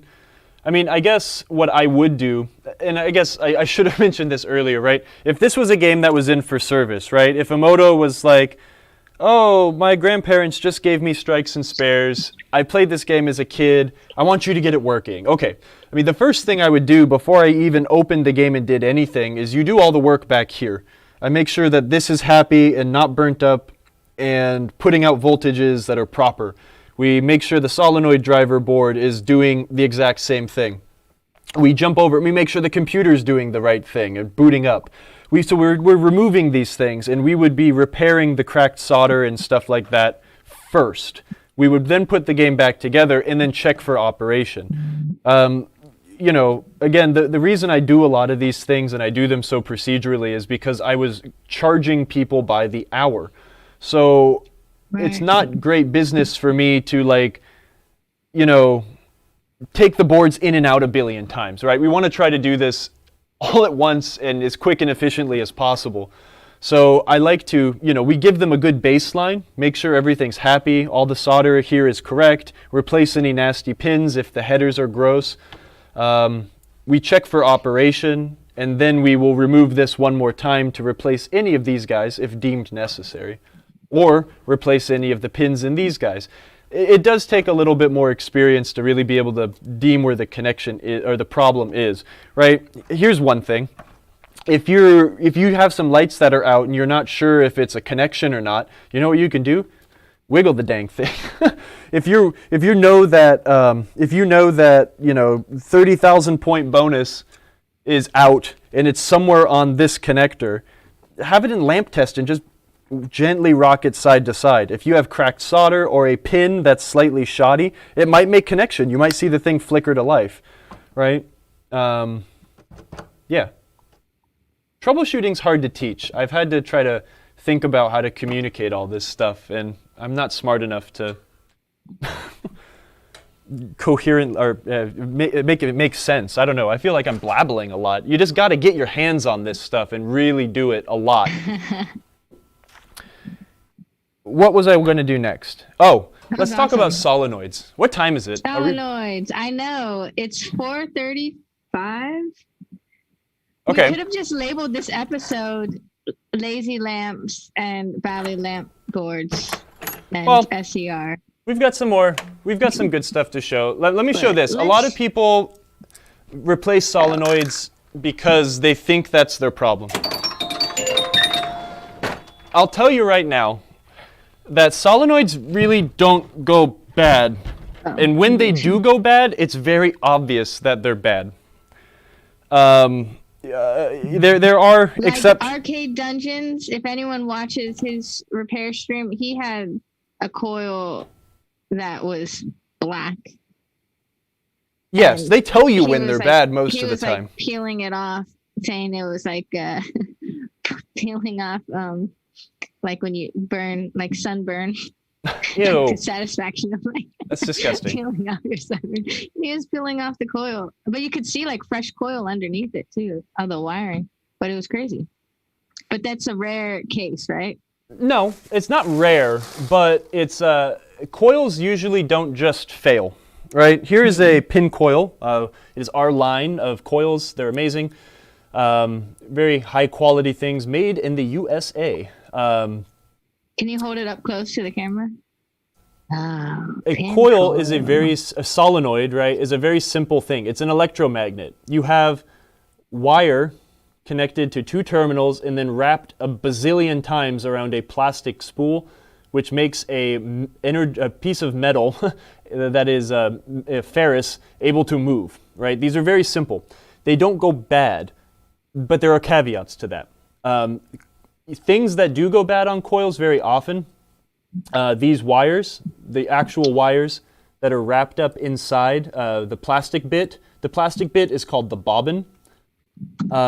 These wires can commonly break. It's a very thin wire that is then soldered onto these posts, and they'll break, and you'll have intermittent connection, and that can cause a coil to not work. That can be repaired sometimes it cannot. You know, in a pinch, if it's broken here, sometimes you could scrape away the varnish and resolder it to the lug. That might not be super reliable. Might be the time to repair it that way, order a new one. When it fails again, you got a new coil to install. But a coil doesn't intermittently work. A coil either works or it does not. You end up having more issues with the devices that drive the coil than the coil itself. A coil generally will not just melt itself, right? Like what Emoto was talking about. That was due to something being locked on. You had electronics that were telling this coil or allowing voltage to run through this coil. They're getting it super hot and melting it. You can test coils very easy. There are multiple ways we can test coils in this Bally game. We are going to go back and grab our handy dandy jumper wire. I guess another caveat to that is flipper coils are also more complex than what I just gave a description to, but whatever, that's for another lesson. To put this simply, because I do want to do a bit of a Q&A, and we don't have a ton of time, these coils in these Bally games, there's actually not many solenoids in this game too, which is kind of funny. You have almost the same principles we have with lamps, right? Coils always have voltage running to them. When a path to ground is supplied, the device will fire. On solid-state pinball machines, there is a diode. A diode, let's explain it like a one-way gate, right? It can provide a path for your circuit in one direction only. They have a band on them. This so happens to be the voltage side. This is the path to ground. This is also what's attached to the the transistor that fires this coil. So the band indicates which way the juice can flow. The band is saying that juice cannot flow that way. It is pointing towards the voltage cannot sneak its way back through there. So once you have a path to ground, this allows the juice to flow the way it should, thus firing the coil. I'm not going to try to explain it any better than that because I'm sure there's people out there shaking their heads like, that is the most second grade explanation I've ever heard. Let me prove that to you also. We'll look at it this way. We've got our voltmeter. We are going to set our voltmeter onto the 200 volt DC scale. I am setting it that way because I know that these coils run on 43 volts. Let me grab the camera again. I'm going to shove one lead onto the ground strap somewhere. That's fine. We're going to take the other lead and we're going to poke it onto the voltage side of the coil. And we are live. There are 44.8 or 9 volts right here. Oh no, what is happening? What happened? Nothing. I was just trying to... Nothing. Don't worry about it. Don't worry about it. Okay, so we have voltage here. right? So theoretically, right, if we gave this a path to ground, this thing would fire. This, we've got this wire here that's attached to the transistor. What the transistor does is that allows the computer to say, hey, go. And then the transistor will create a path to ground, thus making the coil do its thing. We can force the coil to do its thing.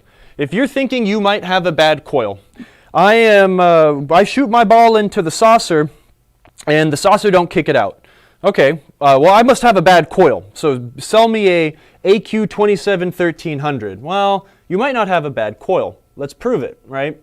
We're going to hook our chain of alligator wires to ground, which I have done there.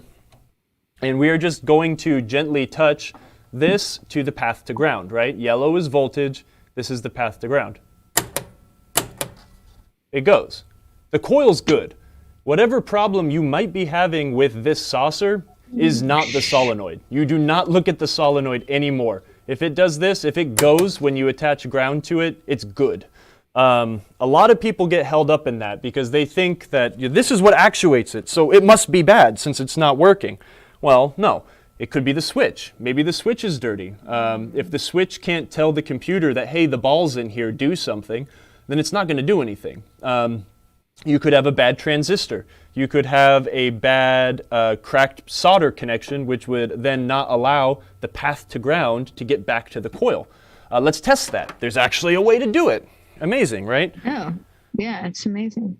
So what we've just done is we've tested the device, right? We've done the low-level thing inside here. Let's test. What we'll be doing now is we're going to test the connector that goes into the circuit board and all of the wiring that goes all the way back to the coil. I'm going to need the manual to do this. Again, do not do this unless you are very sure of what you're doing or confident enough to not send me an angry email if you screw something up. I'm going to grab the manual and we're going to try to figure out which transistor runs that coil. Give me a sec. All right, we'll go back over to the game. And actually, it's funny, that is one of the reasons why I got this game. Well, not reason why, but the guy was like, oh, the saucer doesn't work, and I can't figure it out. I've never actually looked at it, but we know the coil's good now. Yeah. Oh, Lord. I know we've looked at this once before. I'm not going to go over how to read this bit here, but let's find where the saucer is, right? Yeah. Right slingshot, left slingshot, bottom bumper, right bumper, left bumper, saucer. J5, pin 10. Okay. J5, pin 10. So actually, let's do this. We're going to follow that back to Q8. Q8 is our transistor. Okay. So what we're about to do, again, if you're trying to prove your coil is good, this test will now tell us that the wire, where's J5? This is J5, right? Yeah, J5, this carries some of our solenoid transistor paths. What the test we're about to do is going to show us that this connection, right, the pins, the solder, and everything back to the coil is good. We're going to do the same thing. We're going to ground it. Conveniently, the transistors that are used on this board, the big tab that sticks out is ground. So I think we said Q8 was our saucer. Yep. We're going to find Q8 here. 1, 2, 3, 4, 5, 6, 7, 8. I'm going to ground this. And you do this very quickly, right? You don't need to sit there and do it a billion times. We're just trying to see if it does something. Oh, it did something. Yeah. So it's at the very edge of frame, but yeah, we saw the saucer pop up.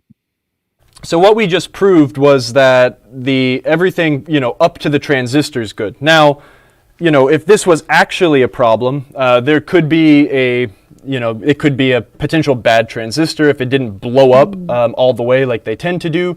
You could have a bad decoder. It could be a data problem, right? All of your solenoid data comes in on this pin here. So if you've got cracked solder here, maybe whatever ends up going to these decoder chips could be bad. It's an episode for something else. But if you want to prove that your coil's good and your board has a good connector, you could ground the tab of the solenoid or the transistor up here. I don't want to get one out of my box. It might take too long, but you see the shape of these guys, right? There's 3 legs on the bottom. It might be hard to see. There's 3 legs on the bottom. It's a big box, and the back of it is ground. So by grounding this to this, we've created a path to ground for that solenoid to then click on. Can you show it one more time and just hold it for a sec? Yeah. Where you would connect it on the board for ground. And again, just do this very, very, very, very... So you're on your ground cable with one side and then the other side. Yeah. Okay.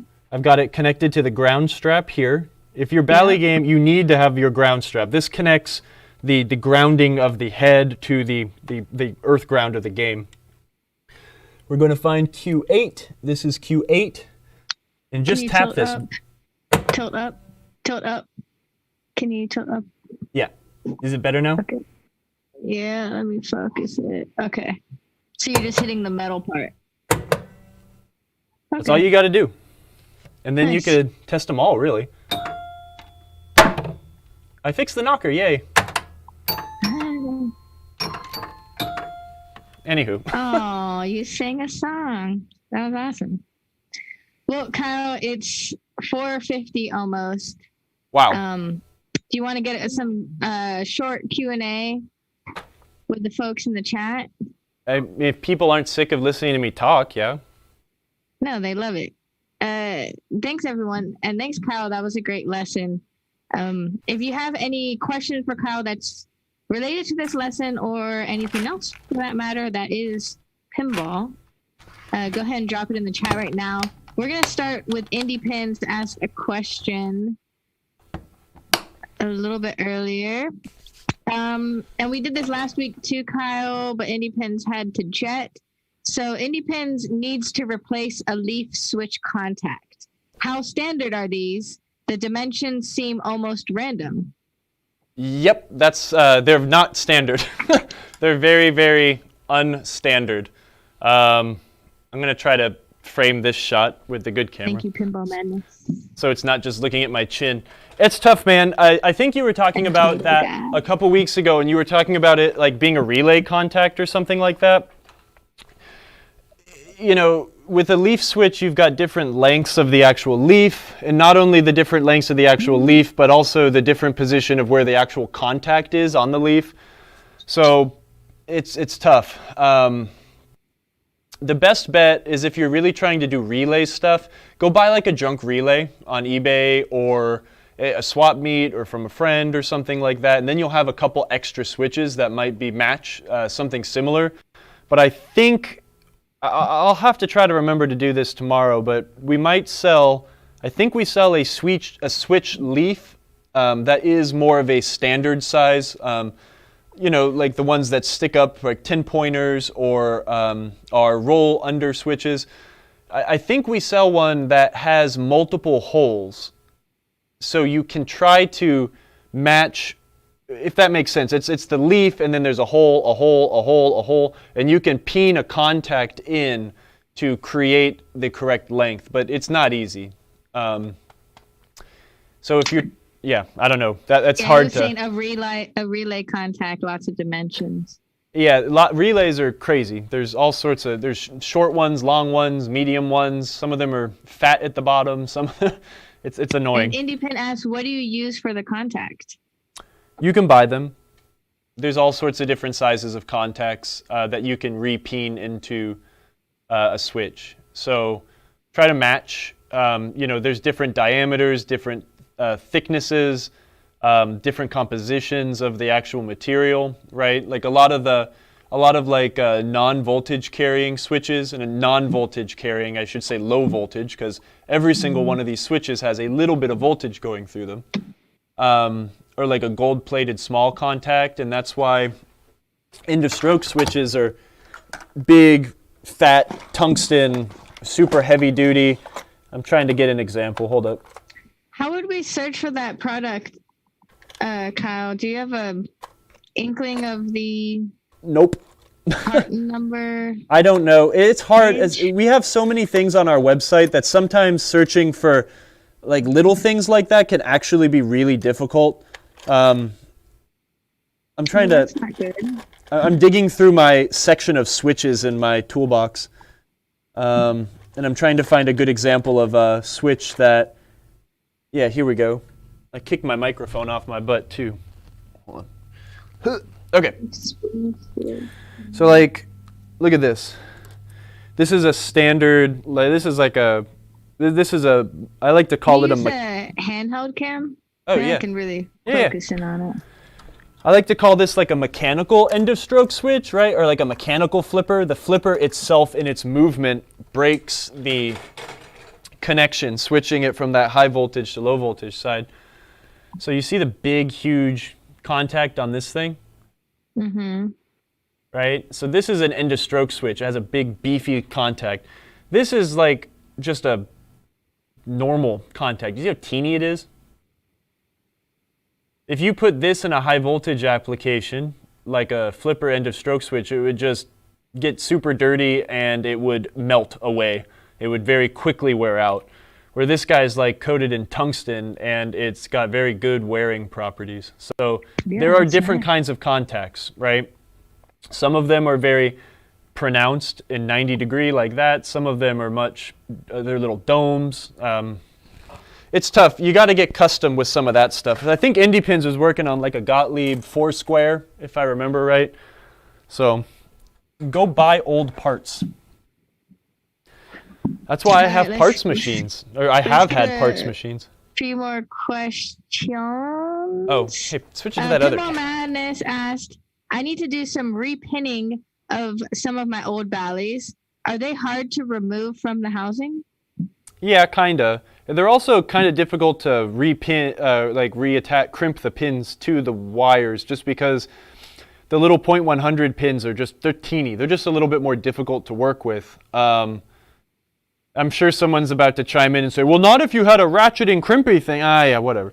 But they are they're just a little bit harder to deal with because they are so small. They're pretty easy to get out of the housing if you use the right tools. I like to use a teeny little flathead screwdriver, or you could use a pick of sorts, but they're not that hard to get out. Let me turn the game off, just it's good form. If you needed to replace one of these guys, let me frame this up. I like to try to put tension on this a teeny bit. And what it is it's flat on the bottom, and then there's a little arm that sticks up. So what we're trying to do is we're trying to depress that back inside so you can pull it backwards. Colin. So you want to do Colin is you said it for you. Ratchet Crimper can do it. Who said it? Colin. I'll get him out of here. No, you love that guy. It's hard to do with 2 hands. You kind of need 3 hands to do everything. Sometimes you got to push them forward, try to catch that little tang, and then pull backwards. And here's the thing, though, is like I talk about like, oh, don't waste time, just do things. I mean, some people will just cut these things, snip, snip, snip, snip, snip, snip, and then put them in new housings. It's not impossible to remove them, but this one's like taking an embarrassing amount of time. Okay, I hate that one. We're going to switch to a different one. Let's talk about this green and red one we've been talking about all day. You're going to try to get in there and depress that tang. And M. Kulzelman says you can use a little drill bit to push that too. Yeah, a little drill bit. Sometimes I like using like a pick, but I like using this because if I slip with this, it doesn't stab and make me bleed. So try not to use something too sharp, but a pick is pretty effective. You'll get the feel for it. Like I said, sometimes you have to push them forward a little bit so you can reach the tang and then pull backwards. So ABT. It is doable. Screwdriver. Okay, we have another question. We're going to run over with some of these questions, but these are good. I'm going to go back to the top. We're thinking about doing like a heavy Q&A focused episode next week. Right. So, like, get your questions ready, and I can try to help you through some stuff if you have any problems like that. Yeah. So you guys, we usually do this Q&A where you can ask Kyle anything about, your pinball games, and he can try to help you out, or anything in general at the end of the show. But we're thinking, Kyle, do not yawn on camera. This guy, the audacity. I'm sleepy. My goodness. Sorry. Next week we want to do a just Q&A with Kyle. So if you have any type of pinball questions, we're just going to spend the whole time just kind of geeking out over pinball. And then we want you guys to be in the chat too, helping each other as well, because you're so good at that. We have a lot of amazing technicians in this chat that give great suggestions. So let's all work together and help each other out. And correct me when I'm wrong. Yeah, it was fun yesterday because I got to do this whole stream where I was like watching what everyone was actually saying, and we got to have some good discussions. Yeah, maybe we'll set it up so you can see the chat too. Okay. That would be kind of cool. I'm thinking I'm going to I might be working on a game. Maybe I'll be like tearing down this game. You need like the you can't have idle pinball hands. Don't help your brain function. So maybe he'll be doing something. Okay, let me go through this real quick. Yeah. Vernicius, I heard it was not a good idea to change light bulbs while the system is running. It can blow something up. When is it dangerous or risky to simply change a light bulb while the machine is on? So another disclaimer. Well, Kyle? I mean, it's risky to do it any time, but I'm comfortable doing it because I know what to touch and what not to touch. Now, that being said, I mean, I still sometimes will short a GI light bulb to a feature lamp light bulb and blow a fuse. I mean, that happens, right? But the thing is it's like, can you imagine changing light bulbs on your pinball machine or doing what we were doing, trying to get those lazy lamp sockets to stop working? It's like, okay, that one looks lazy. Turn it off. Okay, I'm going to do a bunch of stuff. Now let's turn it back on and wait for it to boot back up. Oh, shucks, it's still lazy. Let me turn it off. Sometimes you got to do this stuff live. Is there a possibility you can damage equipment? Yes. If your game is overfused, that's even more likely. But if the fuse is of the correct value, you'll probably be fine. You might zap yourself once or twice, but it's less than 10 volts. You're fine. Just be careful and just be comfortable. Be careful. I mean, again, like I said, I zap myself all the time. It's just part of the job. Just be careful. Don't don't be holding the light socket and then have your knuckle touch the voltage side of one of the solenoids and,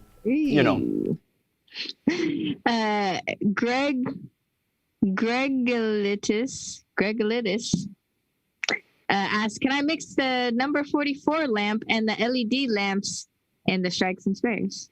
Yep, absolutely. I do that all the time.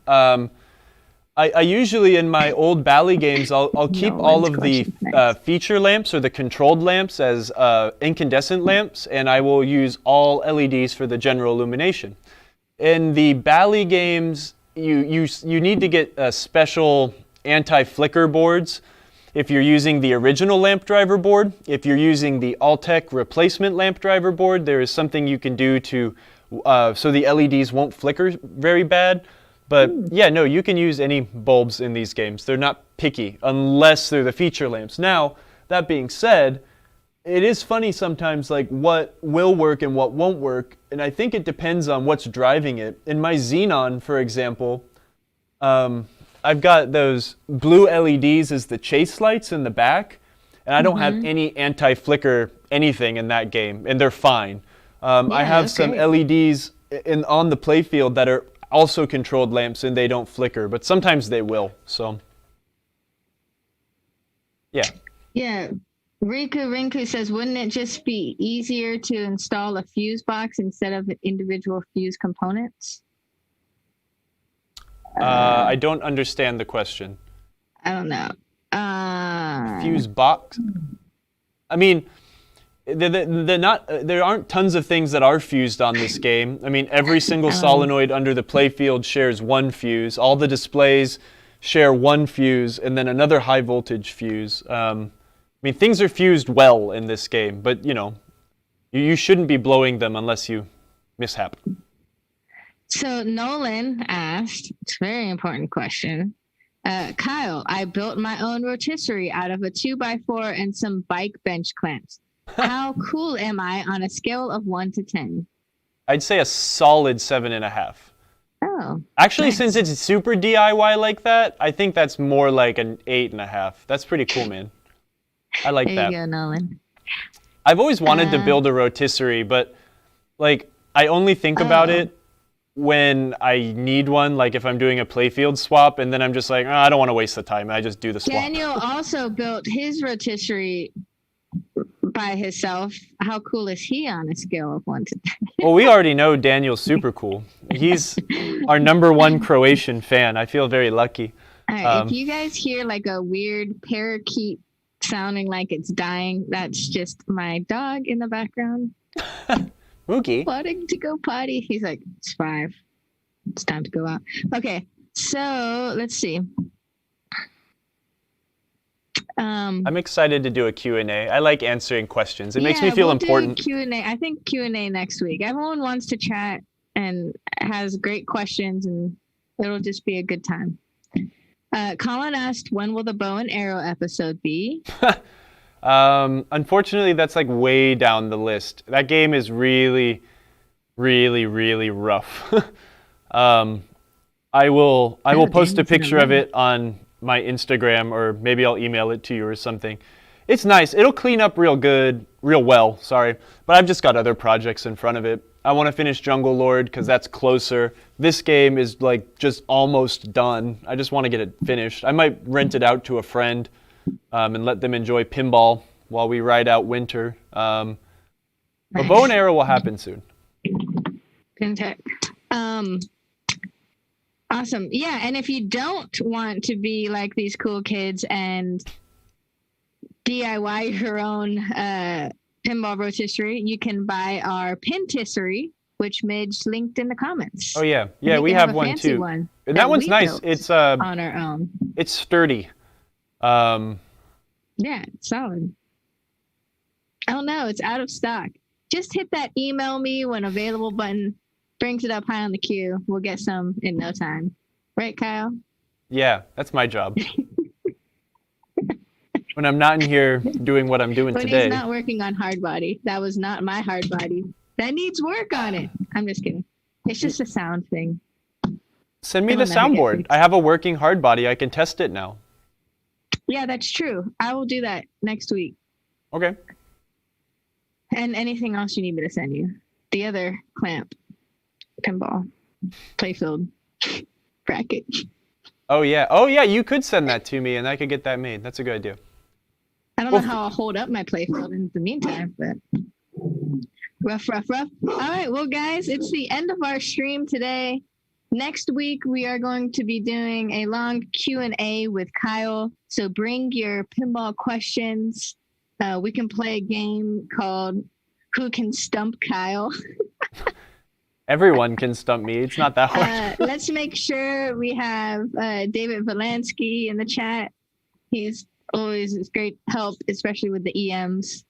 And so many of you, actually. I can't name you all, but everyone has a lot of good tips, pointers. Yep. It'll be fun. I got my Grand Prix working for Kyle, so it'll be really exciting. I need to do more EMs. I really want to on camera. I'm just scared because it takes a long time, and I try to have like a concise idea of what I want to present. So like when I'm doing an EM and I can't figure it out and I'm just going like, ugh, I feel like I'm not presenting and teaching anything. So no, you do good. Yeah, and you're able to solve a lot of questions just by mentally visualizing it, which is insane. I'd love to do an episode in the future where we actually bring guests onto the show that maybe also have a webcam that they can show their games. And that'd be fun. It'd be all sorts of interactive. But thank you, everybody. Thanks for the great show. Yeah, thanks. And we will see you next week. And keep an eye out for impromptu more Kyle streaming throughout the week and next week as he just works on getting a lot of the games in our studio up and running. Yeah, maybe tomorrow. Definitely more next week. Who are we rating? Oh my gosh, that's our favorite part. Any raid suggestions in the chat while I look up? I'm gonna read the chat and see if Our Emoto. our YouTube friends don't get to raid with us, but if you come over to Twitch, then we get to do fun stuff like raid other chat rooms, other live streams. Where's my pinball category? We like to raid in the pinball category. Aw. Bat Outta Hell by Meatloaf says, another great show. Thanks, gang. Highlight of my week every week. You warming my heart over here, boy. Thank you. Well, let's see. We have... I'm not sure what Rudy Soup is doing. There's Pinball JP. Pin Daddy wants custom bent screwdrivers. I better start doing it. And there's, I mean, I feel like when my new Mystery Pinball Theater 3000 streams, I always want to go there next because I love his stream. Anyone have any oppositions or you want to see something else? He's great. We should go raid him. Someone asked me what I'm having tonight because it's Thirsty Thursday. Well, somebody. We all know who that person is. Somebody.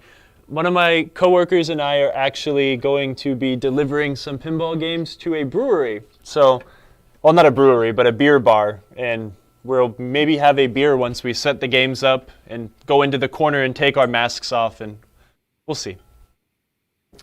Nice. ABE Flips is on. Yeah, I think going to stream raid Mystery Pinball Theater would be amazing. Is ABA Flips French? Oh, maybe not. You ever repair mechanical tables? I have repaired an actual mechanical pinball machine, yes.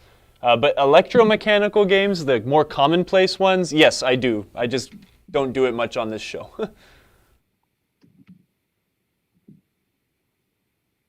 I'm going to go and fix my Grand Prix this weekend so I can start ripping those spinners.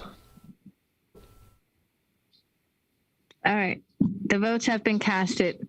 We're going to go watch some Banzai Run. That's definitely one of my favorite games. That's a grail game. That's a great game. For me, for sure. Great game. Great music. The music in that game is incredible. And he even has a camera for the upper playfield. All right. Thanks, everyone. All right. Thank you, everyone. Thanks so much for joining us. We will see you next Thursday at 3 p.m. Eastern. Now I want to do one of these things. And then one of these things. And... bam. I'm still here. I just wanted to make sure I was going to do the raid.